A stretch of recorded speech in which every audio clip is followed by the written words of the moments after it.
A mulher e o dragão.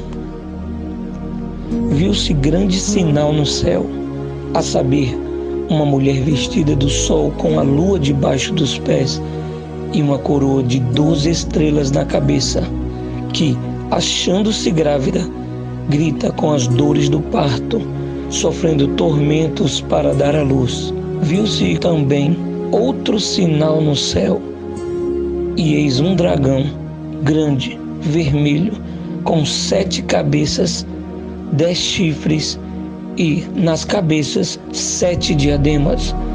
A sua cauda arrastava terça parte das estrelas do céu, as quais lançou para a terra, e o dragão se deteve em frente da mulher que estava para dar à luz, a fim de lhe devorar o filho quando nascesse.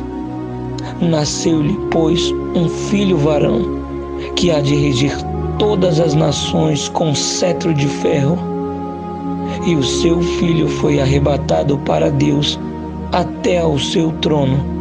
Apocalipse capítulo 12, versículo do 1 ao 5. Esse grande sinal no céu, ou seja, essa mulher vestida do sol, tem todo o perfil do Estado de Israel. E o fundamento disso é que a mulher Israel, nos tempos finais, estará novamente em destaque. Sabemos que a contagem regressiva do final dos tempos começou em 1948, quando o Estado de Israel foi novamente fundado. Israel é o relógio mundial de Deus, pelo qual todos os cristãos devem ser orientados com respeito ao final dos tempos. A mulher vestida do sol representa Israel, porque a coroa com as 12 estrelas representa as 12 tribos. Esse sinal também coaduna com o sonho de José. Teve ainda outro sonho e o referiu aos seus irmãos, dizendo: sonhei também que o sol, a lua e 11 estrelas se inclinavam perante mim. Gênesis capítulo 37, versículo 9. José viu apenas 11 estrelas, porque ele mesmo era a 12ª. Seu sonho tornou-se realidade. E o grande sinal, a mulher vestida do sol com a lua debaixo dos seus pés e uma coroa de 12 estrelas na cabeça, mostra que todo o universo, o sol, a lua e as estrelas, estão subordinados à vocação de Israel. Foi exatamente isso que Deus quis mostrar a Abraão quando lhe disse: olha para os céus e conta as estrelas, se é que o podes. Ele disse: será assim a tua posteridade. Gênesis capítulo 15, versículo 5. Isso não queria apenas dizer que a descendência de Abraão seria incontável, mas também que todo o universo estaria subordinado à sua chamada. Agora podemos entender por que Josué teve fé para subordinar o sol e a lua e retê-los por quase 24 horas, de acordo com os objetivos estratégicos de Israel, a fim de tomar posse da terra prometida. Não somente esse, mas todos os milagres extraordinários realizados pelos homens de Deus contrariaram todas as leis da natureza, a saber, o nascimento de Isaque, as 10 pragas do Egito, a separação das águas do Mar Vermelho, a separação das águas do Rio Jordão, o maná, as cordonizes, a água da rocha de Redifim.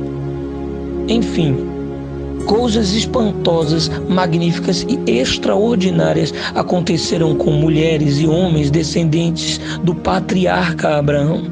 E tudo isso aconteceu em função de Israel, o povo escolhido de Deus, e de todos os milagres extraordinários ocorridos com os descendentes de Abraão. O mais glorioso foi o nascimento de nosso eterno Rei, Senhor e Salvador, Jesus Cristo. A gravidez dessa mulher e as dores do parto podem significar 2 razões principais. Primeiro, o período que Israel passou antes do nascimento do Senhor Jesus Esse período de sofrimento e dor foi o tempo da rebeldia constante do povo de Israel, ou o seu estado pecaminoso, quando a idolatria ultrapassou os limites da paciência divina. Entre os muitos lamentos do Senhor, há uma parábola que exprime claramente o sentido divino pelo seu povo, quando disse: agora cantarei ao meu amado o cântico do meu amado a respeito da sua vinha. O meu amado teve uma vinha num outeiro fertilíssimo, sachou-a, limpou-a das pedras e a plantou de vides escolhidas. Edificou no meio dela uma torre e também abriu um lagar. Ele esperava que desse uvas boas, mas deu uvas bravas. Agora, pois, ó moradores de Jerusalém e homens de Judá, julgai, vos peço, entre mim e a minha vinha. Que mais se podia fazer ainda a minha vinha, que eu lhe não tenha feito? E como, esperando eu que desse uvas boas, veio a produzir uvas bravas? Isaías capítulo 5, versículo 1 ao 4. Em outro trecho, o Senhor diz: mas me deste trabalho com os teus pecados e me cansaste com as tuas iniquidades. Isaías capítulo 43, versículo 24. Segundo, a manifestação do outro sinal, isto é, do dragão grande e vermelho, com 7 cabeças, 10 chifres e nas cabeças 7 diademas, que arrasta a terça parte das estrelas do céu, as quais lançou para a terra. O significado profético dos 2 sinais no céu é: a mulher está revestida dos símbolos do poder celestial, vestida do sol, a lua debaixo dos pés e uma coroa de 12 estrelas na cabeça. E o dragão está revestido dos símbolos do poder terreno, pois ele tem 7 cabeças, 10 chifres e nas cabeças 7 diademas. Considerando essa figura como o diabo, podemos concluir que o poder de Satanás está limitado exclusivamente ao poder terreno, enquanto que o poder da mulher, ou Israel, é ilimitado. É bem verdade que aparentemente a mulher se posiciona como frágil diante do dragão. Esse posicionamento existe porque, no jardim do Éden, a criatura de Deus entregou todo o seu domínio e poder para a serpente, o diabo, o qual passou a dominar os seres humanos. Mas o Filho da mulher, ou de Israel, o Senhor Jesus Cristo, veio a esse mundo resgatar a humanidade do domínio de Satanás. E ele não apenas fez isso, mas também lhe outorgou outra vez o domínio e a autoridade que o homem tinha recebido anteriormente. Um exemplo nós temos no ministério terreno do Senhor, quando os seus 70 discípulos regressaram do trabalho de evangelização e ficaram alegres, porque os demônios se lhes submetiam. Então o Senhor Jesus disse: eu via Satanás caindo do céu como um relâmpago. Eis aí, vos dei autoridade para pisar de serpentes e escorpiões e sobre todo o poder do inimigo, e nada absolutamente vos causará dano. Lucas capítulo 10, versículos 18 e 19. O Senhor Jesus resgatou a autoridade divina para os homens, mas somente para aqueles que estão nele. Finalmente, depois de ter sentido as dores do parto, eis que a mulher dá à luz ao Messias, o Filho de Israel, o Rei dos Reis e Senhor dos Senhores.